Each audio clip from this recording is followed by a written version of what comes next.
Praise the Lord. Purihin ang Panginoon sa buhay na basa sa atin.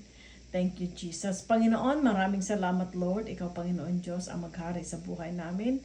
Ikaw rin din po, Panginoon Diyos, ang manguna sa buhay namin, Lord God. At sa iyo, Panginoon, lahat ang papuri sa pangalan ni Jesus. Thank you, Lord, sa mga pag-iingat at paglukob sa basa sa amin. Sa pangalan ni Jesus. Amen. Dito po sa Ezekiel, basahin ko lang po dito sa chapter 13, verse 17 to 23. Sabi po rito, ang sabi ni Yahweh, ngayon Ezekiel, magpahayag ka laban sa mga kababayan mong babae na nagpahayag ayon sa kanilang sariling isipan. Ganito ang sabihin mo sa kanila. Kahabag-habag ang mga babaeng bumubihag sa kalooban ng mga tao sa pamamagitan ng pulseras nila sa kamay at belo sa ulo ayon sa lahi ng tao. Binibihag ba ninyo ang kalooban ng aking bayan para sa inyong kapakinabangan? Ginawa ninyo ako ng malaking kalapastanganan sa harap ng aking bayan sa pamamagitan ng kaunting harina at durog na tinapay. Sa pamamagitan ng inyong pagsasabi ng kasinungalingan sa mga mahilig makinig ng kasinungalingan, pinapatay ninyo ang dapat mabuhay at binubuhay ang dapat mamatay. Kaya nga, pinapasabi ng Panginoong Yahweh na susuklam ako sa mga porsilas ninyong may salamangka para mabihag ang kalooban ng mga tao. Hahablutin ko yan sa inyong mga kamay at palalayain tulad ng ibon ng isipan ng mga taong nabihag ninyo. Hahaltakin ko rin ang inyong mga belo at palalayain ko ang aking bayan mula sa inyong kapangyarihan. Hindi na ninyo sila masasakop sa gayong makikilala ninyo ako si Yahweh. Tinakot ninyo ang mga matuwid dahil sa inyong kasinungalingan at pinalakas ninyo ang kalooban ng masasama para lalong magpatuloy sa kanilang kasamaan. Kaya naman hindi na ninyo makikita ng huwad ninyong kapangitan na hindi na ninyo magagawan magpahayag ng inyong mga kasinungalingan.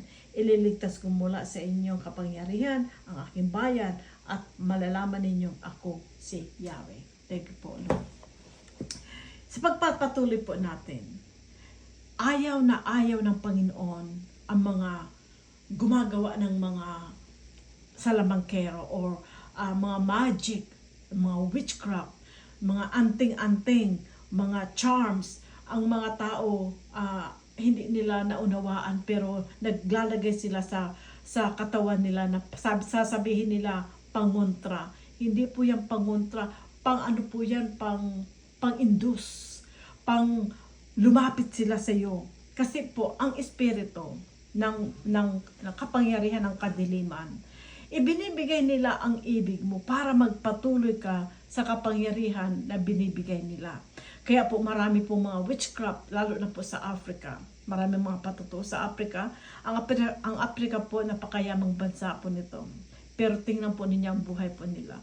Dahil napakarami, halos lahat ng pamilya po sa Africa, maybe naman sa isang lugar na like Uganda or Nigeria, ang mga kababayan po nila doon or community nila ay marami po mga witchcraft at ang marami po silang mga patutuo na napapakinabangan po natin yung wisdom na yung kasi sila po binibigay nila ang kanilang sarili sa kamay ng kaaway. Hindi nila kilala si Kristo pero kilala nila itong Mama Water, kilala nila itong Queen of the Coast,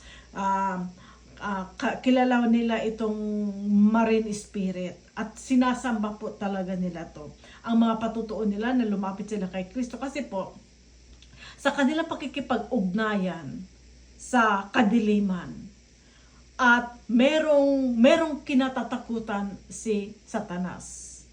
At hinahanap nila na yung boss nila na si Satanas na ang alam nila ay makapangyarihan. Bakit may kinakatakutan na ang pangalan ay Jesus? So sila po, naghahanap sila ng kaligtasan. Paano sila makawala sa bitag at kamay ni Satanas? So meron pang mas makapangyarihan kaysa Satanas. At ito po ay si Jesus Christ. At pag kanila pong nakita, naghahanap sila kasi ang buhay po ng mga ito ay limited lang. For example, ang isang tao ay mag-initiate siya kay Satanas. At bibigyan siya ng isang timbang tubig. At may, sabi natin, may itlog po doon, 3. kukuha ka ng isang itlog. Pag binaksan mo itong itlog na to, ang laman po yun ay numero. At kung anong numero ang nakalagay doon, hanggang ganong edad lang po ang taong yon. For example, siya ay 15 years old. At ang nakuha niya ay number 20. Sa loob ng 20 years, mamumuhay siya na mayaman, sikat, at nasa kanya na parang ang lahat ibibigay ni Satanas. Pero pagdating ng 20 years, kukunin na po siya. Hanggang doon na lang ang buhay niya. Ang mga perang kanyang ibinigay ni Satanas, hindi po ito libre. Babayaran ito ng buhay ng taong kanyang ginagamit. Hindi makatulog. Meron mang higaan pero hindi makatulog kasi ang sweet sleep po ay galing po ito sa Panginoon. Mabuti pa yung mga nahihirapan pag natulog, talagang ang sarap ng tulog nila. Ang mayayaman, magaganda ang kanilang higaan pero hindi po nila nagagamit. Katulad ng artist na nakita ko lang po sa Facebook, nakapostora siya pero wala siyang sapatos. Bakit? Kasi hindi siya dapat gumamit ng sapatos. Yun ang isang sacrifice na gagawin niya kay Satanas. Napakagarbo ng paninamit mo. Lalakad ka sa red carpet pero wala kang sapatos. Kasi kinakailangan hindi ka makasuot ng sapatos. Initiation kay Satanas po yan.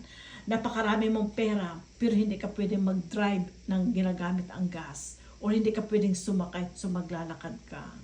So, ang mga taong ito, nasa kanila na ibinigay ni Satanas.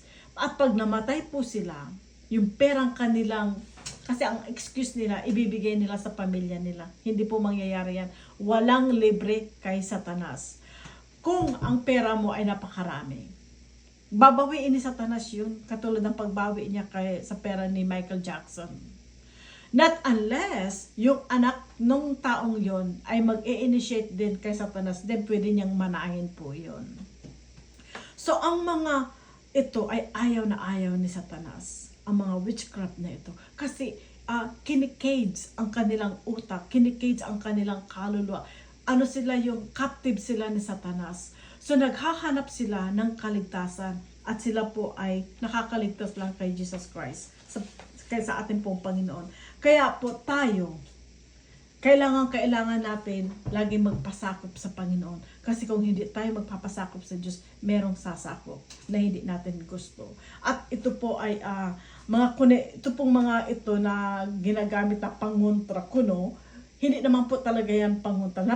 Lalo na po sa Catholic, mga kababayan sa Catholic. Nagsusuot sila ng yung parang tali na mayroong picture sa gitna. Mga Madonna o anumang pictures na yan. Excuse me. Pangontra daw. Hindi po pangontra yan. Lalong kakapit si Satanas. For example, yung tumutunog sa bahay ng tao. Yan po ay nagtatawag po yan ng espiritu. Yung mga candle na sabi nila, scent, yung pampabango sa bahay, yung usok. Hindi po yan.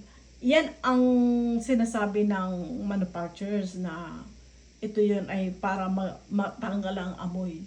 But iyan po ay pagtawag po sa mga espiritong mga patay. So mag-iingat po tayo kung ano pong ilalagay natin sa loob ng bahay natin. Hindi natin ibibigay sa kamay ng kaaway ang bahay natin, ang properties natin, at ang taong nakatira sa bahay na yan.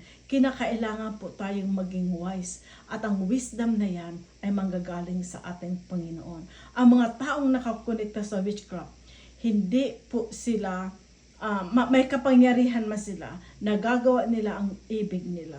Pero sabi ng Biblia na binasa po natin sa konting arena, sa durog na tinapay, at kakapture din mo ang buhay ng isang tao. Binubuhay nila ang patay at papatayin nila ang buhay. Bakit po? Ang buhay, sinasacrifice po nila para lang magkaroon sila ng power. Ang taong witchcraft, under the witchcraft, ang kanilang pamilya ay nakalaan na po, nasa listahan na po ito ni Satanas. Kahit unborn child, ang pamilya ang kabayaran ng kanyang kapangyarihan. Sa pamilya na yan, maraming namamatay, kabayaran po yun. Hindi umaabot sa 50 years old ang kanilang buhay, sunod-sunod ang mga namamatay. At hindi sila tumatanda. Kasi bakit? Bago dumating sa ganong edad, namamatay na po ang mga taong ito. Kaya kinakailangan makalaya sa kamay ng kaaway dahil kinikage ni Satanas ang kaluluwa ng isang tao. For example, nakikita mo, for example, si Beyonce. Akala mo si Beyonce, siya yan. But no, ang kanyang espiritu ay nakatago sa isang grapon or nakakulong katulad ng isang ibon na binabanggit po ng ating binasa. Nakakulong po yun. Akala mo siya yan, pero yung demonyo ang pumapasok at gumagamit sa katawan niya to influence young people, to influence sa mga tao at magsisigawan sila and then sila po ay makakaptured na. Pag ang taong ito ay nakinig sa music niya, ang taong ito ay naging fans niya, then you open a door. At uuwi ka sa bahay mo, dala-dala mo na yung nakabukas na pintuan. Sa mga taong walang Kristo, napakadali po nilang ma-influence. Madaling makuha ni Satanas. Kaya po ang mga nanay na mayroong mga anak na ganon, lagi po natin silang ipag-pray. Lagi po natin silang ilapit sa Panginoon. Kaya po sila hindi nakakapture dahil sa panalangin ng mga magulang. At ito rin po na nagkakalat ngayon na LGBTQ+, whatever, influence po ito ng marine spirit. Nakita po ninyo, doon po sa book, binasa po natin last time, na si Noah ay pinakita ng Panginoon ang rainbow. At ito po ay pangako ng Panginoon na hindi niya na gagawin muli yun. Sa flood na yan, maraming mga hybrid ang namatay. At ang ginawa po ngayon ni Satanas ay ang ganong rainbow ay gagamitin din to kill Christian. To kill the faith of Christian. So, yung rainbow na naging against sa mga hybrid. Ngayon, itong mga hybrid na to na influence ni Satanas ay ginawa nilang pride and to turn against Christianity. The same weapon ginamit. Si Satanas, wala po siyang originality. Lagi po siyang nagka-counterfeit, nagdi-disguise. So, ito pong sabi ng Biblia, isa rin po ito sa tinwist ni Satanas. Sabi ni Jesus Christ, pag tumingin ka ng 2 beses sa isang babae, you act adultery. Pero ngayon po sa atin, ginawa ni Satanas, pag tumingin tayo sa either lalaki or babae, you have to look again twice. Kasi hindi mo alam kung ang tayong yan ay babae o lalaki. Ganun na po ngayon ang disguise ni Satanas ang salita ng Panginoon na ang tao ngayon titingin na dalawa. Hindi dahil sa siya ay nagkaroon ng pagnanasa, kung hindi nagkaroon ng question. Ito ba'y lalaki o babae? Kasi hindi mo na po, sa mga gandang mga babae ngayon, hindi mo na alam kung totoo. Kaya po, tingnan mo kung paano tayo inikot ng mga spirit na to. Sa lahat, sa malalaking mga kumpanya, napakarami po na to sa akin din po sa trabaho ko. Every big company, meron po mga sorcerers dyan, wizards dyan, mga witchcraft. At ito po ay naglalagana po para mapasok po ang tao po rito, ang kanila pong after, ang souls ng tao. At marami pang mga tao ngayon na nag-yoga, mga nagsusumba. Akala nyo yung mga nagsusumba, isa exercise, sabi nila, is a good exercise, pagpapawisan ka. Yan po ang page ng libro. Pero inside, every movement, I worship to Satan. Yung mga act na yan, yung spirit ng python ang lumulukob sa mga nagsusumba. Hindi ninyo alam kung saan nanggaling ang originality ng sumba. Yan po ay galing sa Africa. Is to worship the spirit, the marine spirit. At ngayon ginawa nilang ma-influensya para makapasok sa system ng tao. Sa kanilang mga activities, ay magsusumba sila to exercise para pagpawisan. Sabi ng mga doktor, is a good exercise. Yes, yan ang kanilang sinasabi. But, yan yung palabas nila. Pero hindi yan ang pinakapuno talaga ng meaning po na yan. So, yung mga nag-yoga, sabi nila, is a good to cleanse the spirit, to cleanse the mind. Sabi nila. But, sila ay nag-open door. Sabi ng Panginoon, wag mong i-emptyhin ang mind mo. Meditate the word of God day and night. Pero ini-enta nila. Sasabi nila, oh, think about the ocean, and the mountain, and the breeze. Isipin mo yan.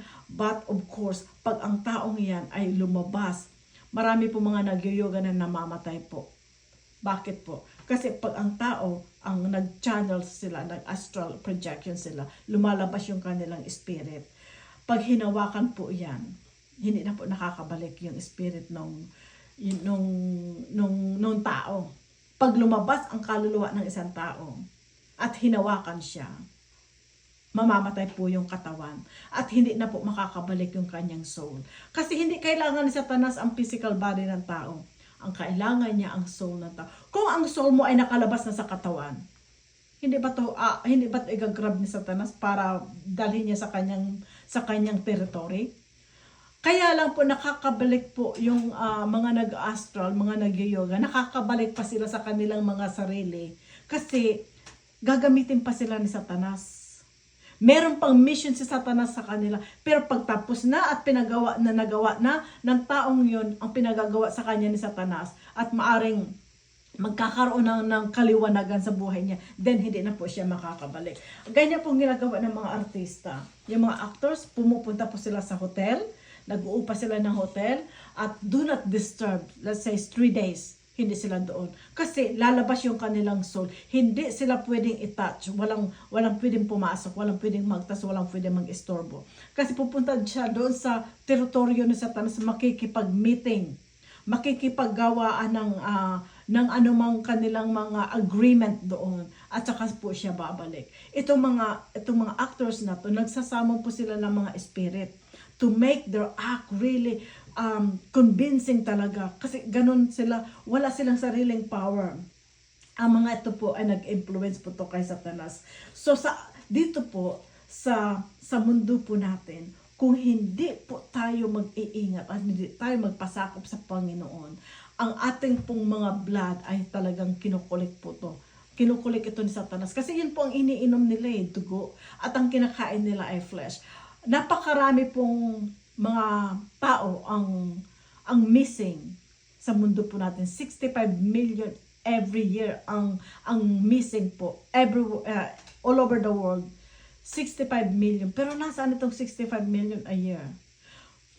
420,000 dito po sa US. 2,300 everyday ang nawawala. Pero wala tayong nababalitaan, wala tayong nakikita. Lalo na po yung mga nasa mahihirap na lugar, na third country, ina-adapt yung mga bata pero hindi mo na nakikita. Bakit? Ito po yung sinasacrifice po nila kay Moloch, sa demonyo. At mag-stop na po muna ako rito. Susunod lang ko na lang po. Tandaan po natin, lagi po tayong mag-pray. Lagi po natin ibigay sa Panginoon ang ating pong buhay. Ang Panginoon po, ibig niya po tayo mag-prosper sa atin. Prosper physically, prosper spiritually, good health sa atin po. Ibigay po natin ang ating sarili sa Panginoon. Huwag nating hayaan na ang ating isip, ang ating kaluluwa ay matouch ni Satanas. Ang pag-iingat po, wala pong ibang mag-iingat at magtutulong po sa atin kung hindi po ang Panginoon. Kinakailangan po nating mag-study, kinakailangan po nating mag-pray, magbasa ng Biblia na salita ng Panginoon para po tayo maprotektahan. Ang magpo-protect po sa atin walang iba kung hindi ang ating pong Yahweh, ang ating pong Panginoon. Read the Word of the Lord. Kasi huwag po tayo masyadong busy. Wag laging punong-puno ang isip natin kasi doon po nangungusap ang Panginoon. Pag ikaw ay nag-set na ng kung ano man ang plano mo, huwag mo nang balik-balikan po yan. Kasi ma-overwhelm lang po ang mind mo sa kaiisip, and then wala na pong puwang si Lord makipag-usap sa iyo kasi napupuno ka na ng isip. Let your mind na magkaroon ng space para mangusap ang Panginoon po sa atin. Huwag po nating masyadong bisihin ang utak po natin sa mga bagay na hindi naman maka-Diyos. All of that will pass away, sabi ng Panginoon. Pero yung pakikig-ugnayan po natin sa Panginoon, bigyan po natin ng ang Panginoon. Dahil you never know, kahit anong ginagawa mo, kahit naglalakad ka o naglalaba ka dyan, pag ang puso mo at isip mo sa Panginoon, the Lord will speak to you in a still small voice at magugulat ka na lang po. Yun po ang ating pong dapat gawin, to meditate the word of the Lord day and night. Panginoon, maraming salamat po Lord sa iyong salita. Purihin ka Panginoon, at Lord, hinihingi namin Panginoon, ingatan mo kami Lord sa pangalan ni Kristo Jesus. Amen.